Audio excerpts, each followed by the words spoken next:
जय श्री कृष्ण, राधे राधे, जय जगन्नाथ, राम राम। एक बार फिर से आपका स्वागत है आपके अपने channel catch all colours with Aarti पे, जहां आप सुनते हैं रोज़ रोचक कहानियां, कथा और किस्से, जिससे आपका आध्यात्मिक बल और मजबूत होता है। और इसके साथ साथ ये कहानियां होती हैं बहुत ही प्रेरणादायी। तो आज फिर मैं आपके सामने एक कहानी लेके आई हूँ, जो है हमारे परम भक्त श्री हनुमान जी के बारे में। जी हाँ, आप सबको पता है कि हनुमान जी राम जी के बहुत बड़े भक्त हैं। भगवान श्री राम, माता सीता सहित हनुमान जी के हृदय में विराजमान होते हैं। बहुत सारे मंदिर भगवान हनुमान जी के नाम पर भी हैं, जहां हम दर्शन करने जाते हैं, प्रसाद आदि चढ़ाते हैं। और आपने ध्यान दिया होगा कि हनुमान जी के बहुत सारे ऐसे मंदिर भी हैं जहां पे उनके पंचमुख हैं, मतलब 5 मुख हैं। तो हनुमान जी ने पंचमुखी रूप क्यों धारण किया, या इस रूप के पीछे क्या कहानी और क्या रहस्य है, आज की इस कहानी में आपको जानने को मिलेगा। तो कहानी को पूरा सुनिएगा, और अगर पसंद आएगा तो औरों के साथ भी शेयर कीजिएगा। तो ये कहानी शुरू होती है लंका में युद्ध से, जब राम के और रावण के बीच बहुत भयंकर युद्ध चल रहा था और मेघनाद लक्ष्मण जी के हाथों मारा जा चुका था। रावण अपने अहंकार में बहुत ही चूर रहता था कि उसे तो इस युद्ध में कोई परास्त कर ही नहीं सकता, क्योंकि वो मानवों और बंदरों को अपने सामने बहुत ही तुच्छ समझता था। वो समझता था कि मैं और मेरा परिवार तो बहुत बलशाली है, हम तो चुटकियों में इसे मसल के रख देंगे और इस युद्ध को जीत लेंगे। मगर जब मेघनाद की मृत्यु हो गई तो उसके बाद रावण थोड़ा सा हील सा गया, अंदर से तनाव में रहने लगा कि ये कैसे मनुष्य हैं जिन्होंने मेरे पुत्र मेघनाद को मार डाला। उसे दुखी और चिंतित देख के उसकी माता ने उसे याद दिलाया कि रावण के 2 भाई, जो उसके परम मित्र भी हैं, पाताल में निवास करते हैं, अहिरावण और महिरावण, वो इस युद्ध में उसकी सहायता कर सकते हैं। रावण को याद आया कि जब से वो राजा बना लंका का, उसने तो उन दोनों की सुध ही नहीं ली, और वो दोनों जादू टोने तंत्र मंत्र के महापंडित हैं और माँ कामाक्षी के परम भक्त भी हैं। तो इस युद्ध में वो दोनों मेरी सहायता कर सकते हैं। तो रावण ने उन दोनों को बुलावा भेजा और उनसे कहा कि अपने छल बल कौशल से श्री राम जी का और उनके भाई लक्ष्मण का सफाया कर दें।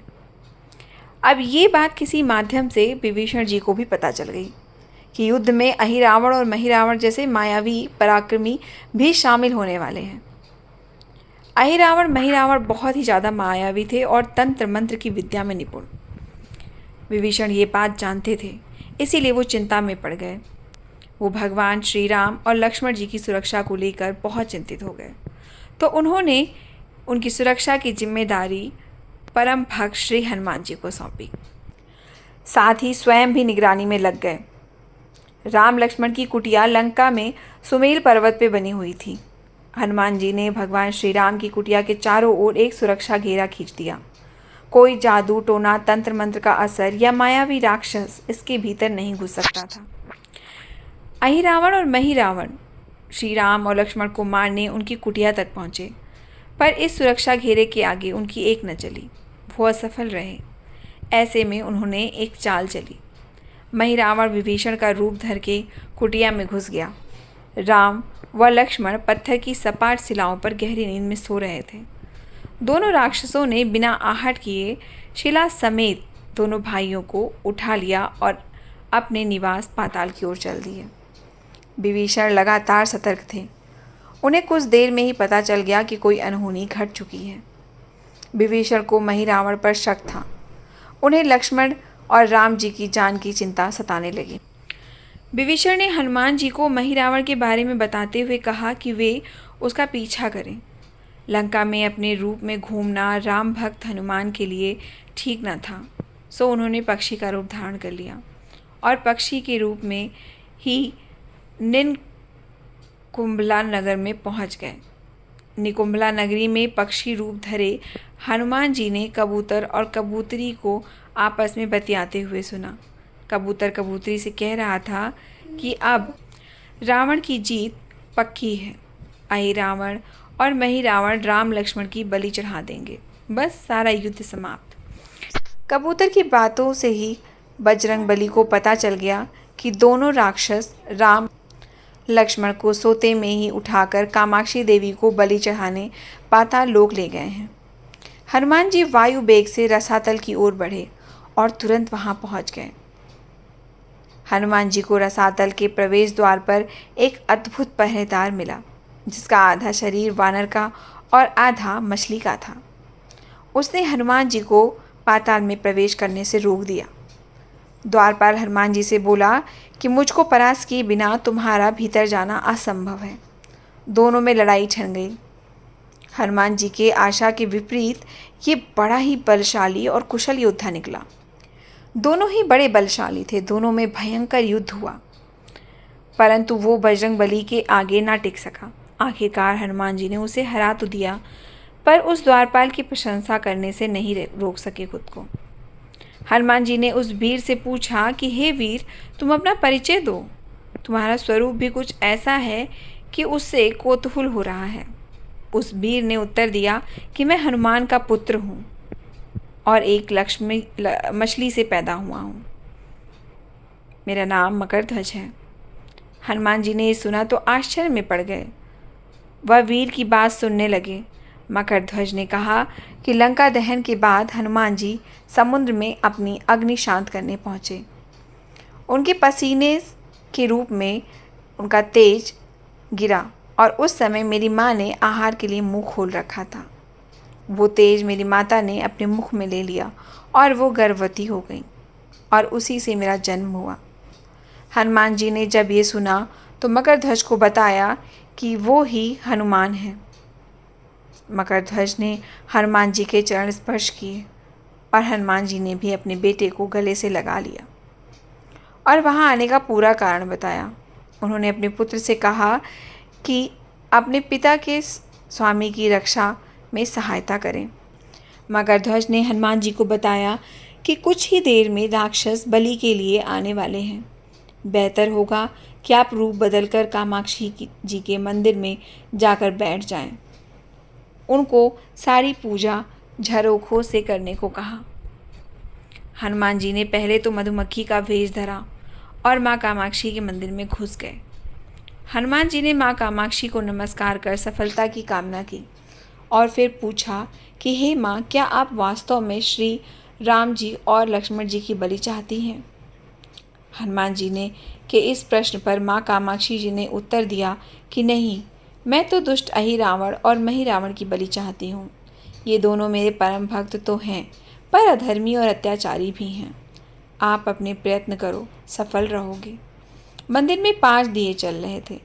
अलग अलग दिशाओं में स्थान पर माँ ने कहा, ये दीप अहि रावण ने मेरी प्रसन्नता के लिए जलाए हैं। जिस दिन ये दिए एक साथ बुझा दिए जा सकेंगे, उसका अंत सुनिश्चित हो जाएगा। इस बीच गाजे बाजे और शोर सुनाई पड़ने लगे। मही रावण अहि रावण बलि चढ़ाने के लिए आ रहे थे। हनुमान जी ने अब माँ कामाक्षी का रूप धरा। जब अहि रावण और मही रावण मंदिर में प्रवेश करने ही वाले थे कि हनुमान जी का महिला स्वर गूंजा। हनुमान जी बोले, मैं कामाक्षी देवी हूँ और आज मेरी पूजा झरोखे से करो। झरोखे से पूजा आरंभ हुई। ढेर सारा चढ़ावा माँ कामाक्षी को झरोखे से चढ़ाया जाने लगा। अंत में बंधक बलि के रूप में राम और लक्ष्मण को भी उसी में से डाला गया। दोनों बंधन में बेहोश थे। हनुमान जी ने तुरंत उन्हें बंधन मुक्त किया। अब पाताल लोक से निकलने की बारी थी, पर उससे पहले माँ कामाक्षी के सामने अहि रावण मही रावण की बलि देकर उनकी इच्छा पूरी करना और दोनों राक्षसों को उनके किए की सजा देना शेष था। अब हनुमान जी ने मकरध्वज से कहा कि वह अचेत अवस्था में लेटे हुए भगवान राम और लक्ष्मण का खास ख्याल रखें और उनके साथ मिलकर दोनों राक्षसों के खिलाफ युद्ध छेड़ दिया। पर यह युद्ध आसान नहीं था। अहि रावण और मही रावण बड़ी मुश्किल से मरते तो फिर 5-5 के रूप में जिंदा हो जाते।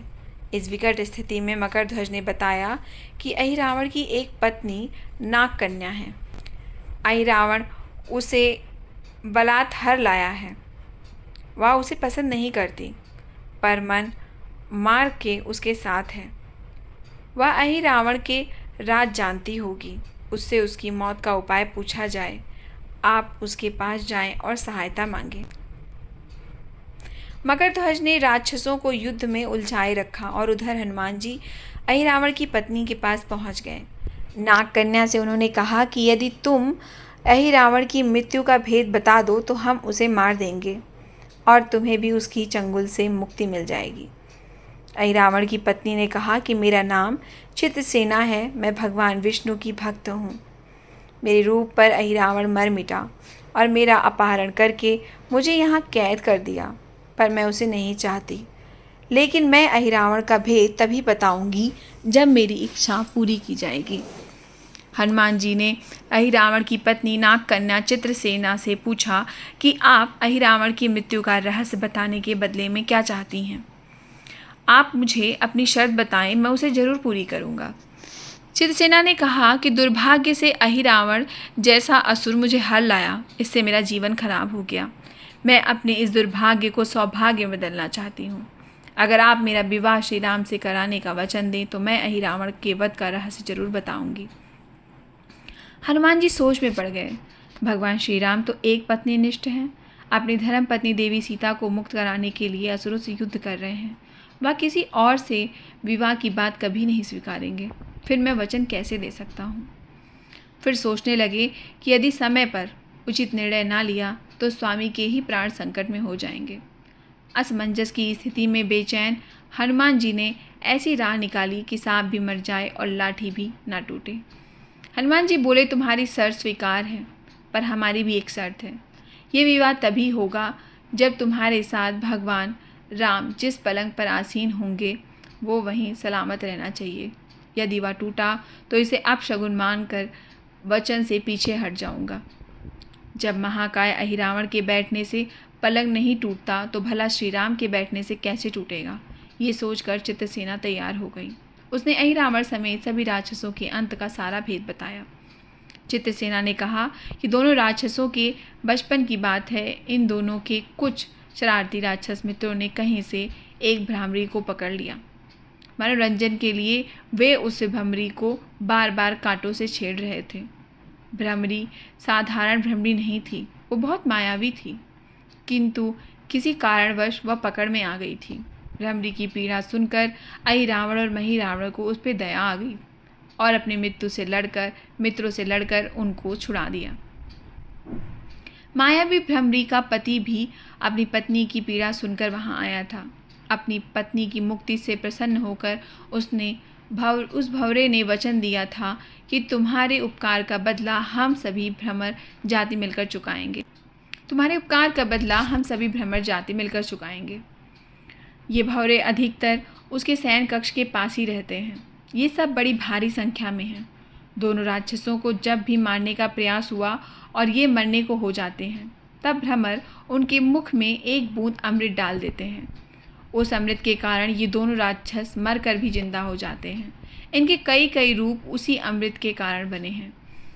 इन्हें जितनी बार फिर से जीवन दिया गया उतनी बार इनके नए रूप बन गए। इसीलिए आपको पहले इन भंवरों को मारना होगा। हनुमान जी रहस्य जानकर लौटे। मकरध्वज ने अहिरावण को युद्ध में उलझा रखा था, तो हनुमान जी ने भंवरों को खत्म करना शुरू किया। वे आखिर हनुमान जी के सामने कहाँ तक टिकते। जब सारे भ्रमर खत्म हो गए और केवल एक बचा तो वो हनुमान जी के चरणों में लौट गया। उसने हनुमान जी से प्राणों की रक्षा की याचना की। हनुमान जी भी पसीज गए। उन्होंने उसे क्षमा करते हुए एक काम सौंपा। हनुमान जी बोले कि मैं तुम्हें प्राण दान देता हूँ, पर इस शर्त पर कि तुम यहाँ से तुरंत चले जाओगे और अहिरावण की पत्नी के पलंग की पाटी में घुसकर जल्दी से जल्दी उसे पूरी तरह से खोखला बना दोगे। भंवरा तत्काल चित्रसेना की पलंग की पाटी में घुसने के लिए प्रस्थान कर गया। इधर अहिरावण और महिरावण को अपने चमत्कार के लुप्त होने से बहुत ही अचरज हुआ, पर उन्होंने मायावी युद्ध जारी रखा। भ्रमरों को हनुमान जी ने समाप्त कर दिया। फिर भी हनुमान जी और मकरध्वज के हाथों अहिरावण और महिरावण का अंत नहीं हो पा रहा था। ये देखकर हनुमान जी कुछ चिंता में पड़ गए। फिर उन्होंने कामाक्षी देवी का वचन याद आया। देवी ने बताया था कि अहिरावण की सिद्धि है कि जब पांचों दीपकों को एक साथ बुझा देंगे तभी वे नए नए रूप धारण करने में असमर्थ होंगे और उनका वध हो सकेगा। हनुमान जी ने तत्काल पंचमुखी रूप धारण कर लिया। उत्तर दिशा में वाराह मुख, दक्षिण दिशा में नरसिंह मुख, पश्चिम में गरुड़ मुख, आकाश की ओर हयग्रीव मुख और पूर्व की ओर हनुमान का मुख। इसके बाद हनुमान जी ने अपने पांचों मुख द्वारा एक साथ पांचों दीपक बुझा दिए। अब उनके बार बार पैदा होने और लंबे समय तक जिंदा रहने की सारी आकांक्षाएं खत्म हो गईं। हनुमान जी और मकरध्वज के हाथों शीघ्र ही दोनों राक्षस मारे गए। इसके बाद उन्होंने श्री राम और लक्ष्मण जी को मूर्छा दूर करने का उपाय किया। दोनों भाई होश में आ गए। चित्रसेना भी वहां आ गई थी। हनुमान जी ने कहा कि प्रभु, आप अब अहिरावण और महिरावण के छल और बंधन से मुक्त हुए, पर इसके लिए हमें इस नाग कन्या की सहायता लेनी पड़ी थी। अहिरावण इसे बलपूर्वक उठा लाया था और ये अब आपसे विवाह करना चाहती है। कृपया उससे विवाह कर उसे अपने साथ ले चलें, इससे उसे भी मुक्ति मिलेगी। श्री राम जी हनुमान जी की बात सुनकर थोड़ा चकराए। इससे पहले कि वो कुछ कह पाते, हनुमान जी ने ही कह दिया कि भगवान, आप तो मुक्तिदाता हैं। अहिरावण को मारने का भेद इसी ने बताया है। इसके बिना हम उसे मारकर आपको बचाने में सफल ना हो पाते। कृपा निधान इसे भी मुक्ति मिलनी चाहिए। परंतु आप चिंता ना करें, हम सबका जीवन बचाने वाले के प्रति बस इतना कीजिए कि आप बस इसके पलंग पर बैठिए, बाकी का काम मैं संपन्न करवाता हूँ।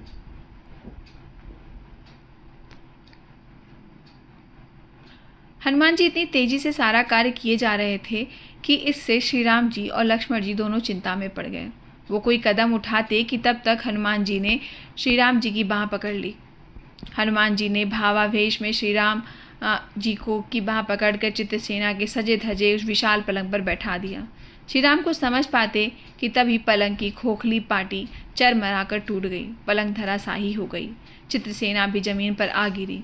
हनुमान जी हंस पड़े और फिर चित्रसेना से बोले, तुम्हारी शर्त पूरी हुई और तुम इसमें हार गई और अब ये विवाह नहीं हो सकता।